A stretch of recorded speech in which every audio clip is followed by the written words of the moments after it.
Ni hampa tolong fikirlah, zaman Muhyiddin jadi Perdana Menteri, zaman Muhyiddin jadi Perdana Menteri, berapa banyak rasuah-rasuah yang malapetaka yang rakyat kena hadap, kes bunuh gila-gila ya. Sebab apa? Puak-puak yang manusia-manusia yang ada dalam kerajaan yang duk jilat kerajaan, yang duk pelbagai menjilat yang berpihakkan kepada kerajaan Perikatan Nasional, pelbagai intensif mereka dapat.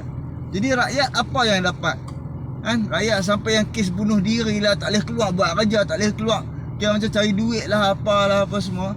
Lah hampa lagi mau sokong ke? Walaupun parti PAS kononnya membawa agama tapi menjajah agama saja demi mendapat undi. Bila dah jajah agama, memberi janji-janji untuk kuatkan agama Islam lah, untuk mengukuhkan agama Islam, undang-undang Islam. Bila mereka dah ada dalam kerajaan, tambah pula waktu zaman Perikatan Nasional jadi kerajaan Muhyiddin, jadi kerajaan PAS, duk kata UMNO ya, orang PAS duk kata PAS ni adalah kingmaker kan.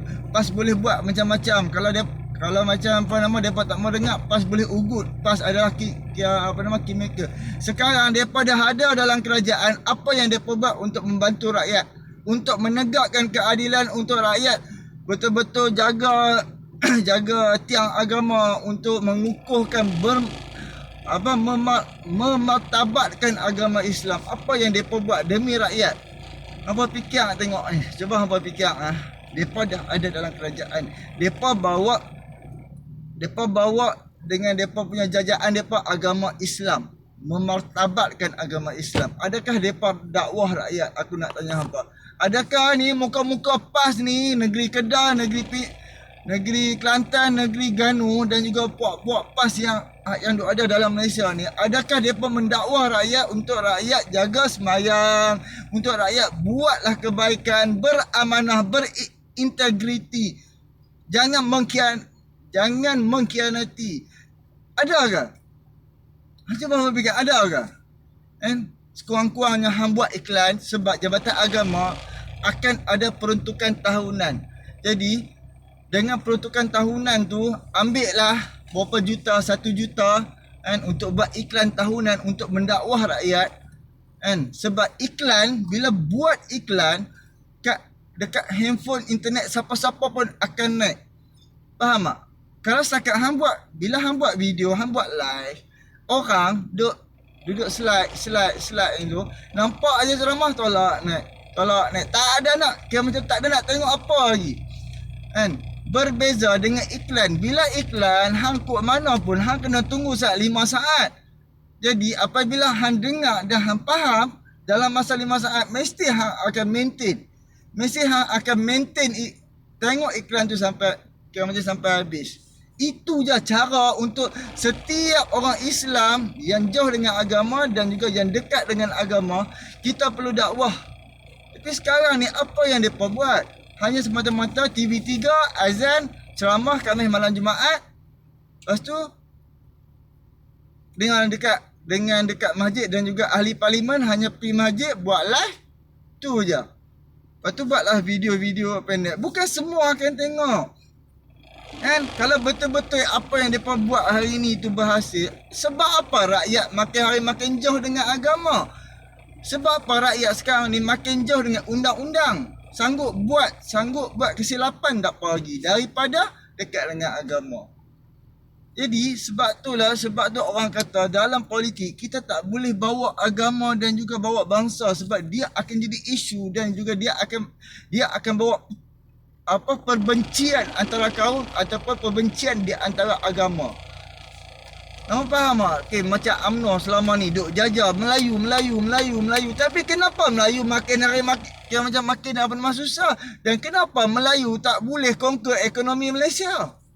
Apa nampak? Orang Cina yang kononnya kata pendatang, dan juga ada juga video viral, orang UMNO di Sabah ni apa dengar? Kononnya mereka nak menambah undi Melayu dan mereka tak tahu mereka nak buat apa. Lepas tu mereka hanya kata okey, nah ni carilah siapa dia. Okey. Mereka hanya ambil gambar pasport untuk gambar pakai baju wall belakang biru, gambar dan juga cop jari. Dan selepas kutip-kutip semua tu pergi hantar dekat pejabat UMNO dan juga pejabat UMNO akan hantar dekat ketua JPN, Jabatan Pendaftaran Negara Daerah ke Negeri dekat belah Sabah. Dan okey, kononnya bila macam kawan tu dapat IC, kononnya dia akan undi UMNO. Padahal kita boleh tengok China berapa banyak, dan kes-kes daripada zaman BN dulu lagi, sebelum BN jatuh, rakyat China main masuk Malaysia. Lepas tu hak yang main berapa juta, balik hak yang patah balik ke China baru berapa ratus ribu orang. Siapa yang menyediakan servis tu untuk memberi IC? Kononnya bila bagi IC mereka akan undi. Cuba hampa fikirlah, hampa nak yang macam mana pemerintahan yang jual agama, jual Melayu, lalas cerita dia. Sekarang ni Melayu pun tak boleh nak pegang ekonomi. Segalanya import ekspor barang semua Cina. Hak company besar billionaire pun bukan orang Melayu. Hampa nampak tak permainan jahat yang mereka menjajah agama, menjajah Melayu. Last apa yang rakyat yang beragama Islam dan juga berbangsa Melayu yang dapat. Hampa faham tak? Hampa nampak tak permainan jahat? Yang penting siapa yang ada dalam politik senang, kaya dan raya. Fikirlah geng, kan? Hampa nak sokong yang mana? Yang mana betul-betul dapat memartabatkan. Kita boleh tengok, bukan nak kata, cuba hampa tengok parti-parti lain. Yang aku 2 tahun aku menilai parti-parti yang ada di dalam Malaysia. Aku study bab UMNO cara dia macam ni, bab PAS cara dia macam ni, bab parti DAP macam ni, bab parti Amanah macam ni, bab parti Keadilan Rakyat PKR macam ni, bab parti warisan, bab parti-parti GPS lah apa semua kan. Macam mana.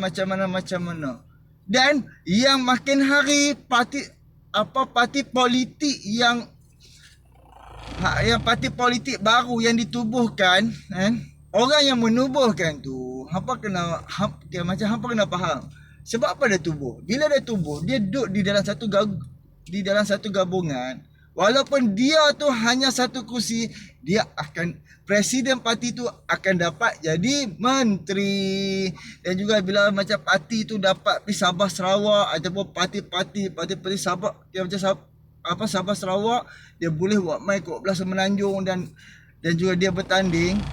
Presiden parti tu boleh jadi menteri ataupun Perdana Menteri. Sebab itulah siapa nama parti warisan punya parti warisan Sabah tu Syafiee Afdal. Sebab apa? Waktu PRN Johor dia macam dia bawa parti dia tu bertanding dekat belah Semenanjung. Bermakna dia nak jadi Perdana Menteri. Hampa kena ingat. Hampa kena ingat, hampa kena faham. Tapi dia membawa parti dia kira macam dia punya kaum daripada Sabah Sarawak. Di kaum dia Sabah Sarawak mai duduk dekat belah Semenanjung ni tak ramai. Jadi undian dia tu kurang.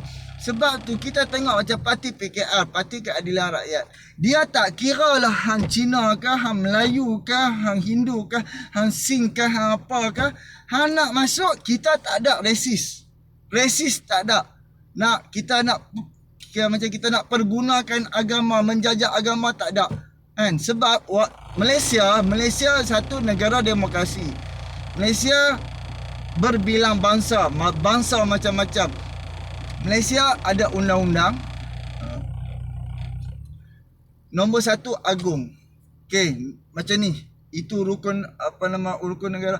Kepercayaan kepada Tuhan, kesetiaan kepada raja dan negara, keluhuran perlembagaan, kedaulatan, undang-undang, kesopanan dan kesusilaan. Jadi apa fikir ni lah. Kan? Kita boleh tengok cara UMNO, kononnya Melayu. Dan hanya puak mereka aja yang mana duduk di dalam esko UMNO, bahagian UMNO, semua kaya-kaya. Tak ada yang senang. Hampir tengok dalam Malaysia ni rumah-rumah mereka apa semua. Tambah-tambah di Sarawak. Yang dulu gabungan Parti Sarawak kan, JRS Sarawak punya. Rumah ahli parlimen, rumah esko mereka semua besar-besar.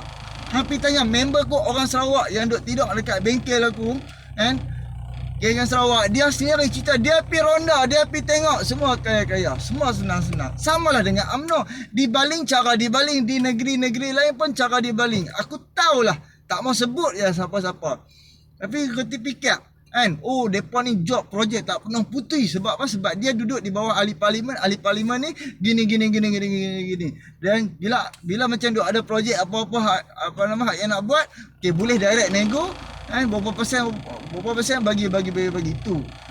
Sebab tu kita kena buat perubahan, kita kena ubah sistem-sistem yang lapuk punya. Sistem UMNO memang dah sangat-sangat lapuk, dah tak perlu, malah merugikan rakyat Malaysia. Faham tak? Macam JLC, kroni apa semua.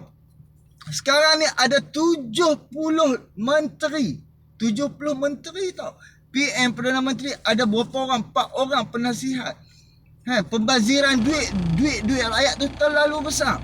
Dan kerajaan pun setiap bulan kerajaan kena ada 8 ke 10 bilion untuk membayar gaji penjawat awam saja. Dan apabila masuk menteri-menteri yang tak ada guna, kementerian-kementerian yang dipecahkan, berterabak. Memang berterabak habis.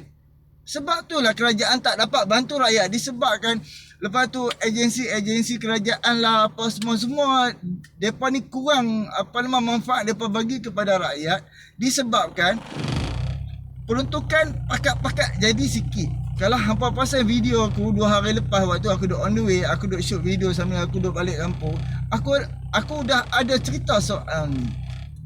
Jadi kita fikirlah kan, kita kena ubah sistem. Sebab tu satu lagi, depa ni geng UMNO PAS bersatu, depa cukup takut kalau Anwar Ibrahim dia dah berjanji dengan rakyat kalau dia dapat jadi Perdana Menteri, sistem ni Anwar akan lawan dan Anwar akan buat perubahan di dalam sistem kerajaan.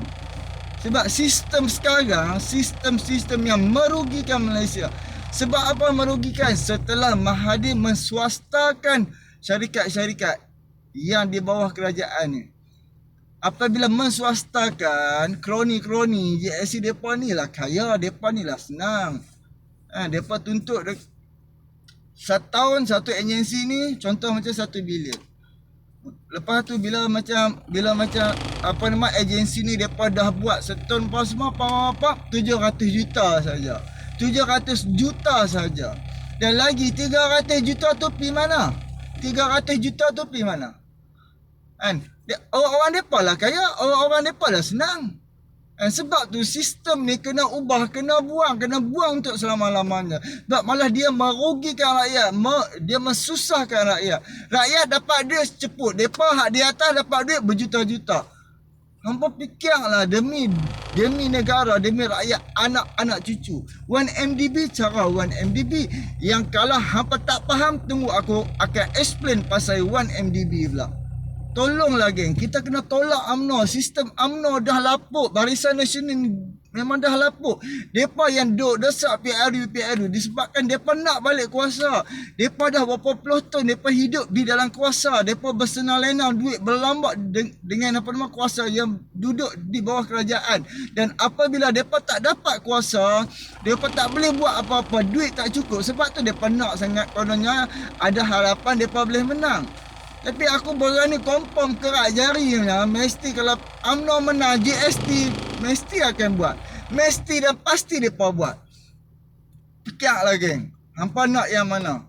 Kan dulu Ahmad Maslan kata GST dilaksanakan, harga barang akan turun. Tapi sekarang waktu 2015 dilaksanakan GST, adakah harga barang turun? Menipu macam menipu rakyat hidup-hidupnya. Sebab apa kena ingat satu, pimpinan Pakatan Harapan sekarang di bawah Anwar Ibrahim dan tak ada mengena dengan Tun Mahathir. 2018 pimpinan Pakatan Harapan adalah Tun Mahathir dan juga puak-puak bersatu ada di dalam tu, dan puak-puak bersatu dah merosakkan imej Pakatan Harapan, membuat rakyat pandang kepada Pakatan Harapan menjadi imej yang sangat-sangat teruk. Dan depa UMNO, BN semua daripada ada modal untuk menjajah kata Pakatan Harapan, kencing lah apa, menipu lah. Tapi waktu tu Dan sekarang hangpa kena ingat, Pakatan Harapan dah tak ada dah muka-muka yang mengharamkan, menjadahkan Pakatan Harapan bermula 2018 sampai 2020. Dan sekarang ni kita boleh tengok mereka ada dalam kerajaan yang muka-muka pengkhianat di dalam Pakatan Harapan, mereka ada di dalam kerajaan keluarga bahagia, keluarga Malaysia. Kita tengok apa hasil mereka. Mereka hanya semata-mata dok nak kuasa, sanggup melompat demi kuasa. Jadi fikirkan apa buat keputusan yang terbaik demi masa depan anak-anak hang. Hang kena ingat hutang negara ada 1 trilion lebih. 1 trilion tu boleh susun duit tu daripada Perlis sampai dekat Johor 15 kali pun tak habis lagi 1 trilion tu. 1.3 trilion kalau tak silap. Siapa yang buat? Barisan Nasional dah buat paling besar sekali. Dan bila total semua termasuk bunga apa semua dah jadi 1 trilion. Bila Tun Mahathir dengan kedekut dia, dengan duit ada dia bayar hutang dan dia simpan duit apa semua, mai zaman Muhyiddin lagi lingkup duit simpanan kerajaan yang Lim Guat Eng dengan Tun Mahathir simpan habis sapu semua. Lepas tu buat hutang seminggu berbilion-bilion, seminggu dalam masa setiap minggu belasan bilion, dan juga dia meninggalkan yang sangat-sangat besar. Di dalam Perikatan Nasional ada Barisan Nasional, di dalam sekarang pun ada Barisan Nasional. Sekarang Malaysia nak pergi buat hutang cukup payahnya. Sebab apa? Sebab kita punya ekonomi kita down, hutang kita terlalu besar. Fikir-fikirkan. Assalamualaikum.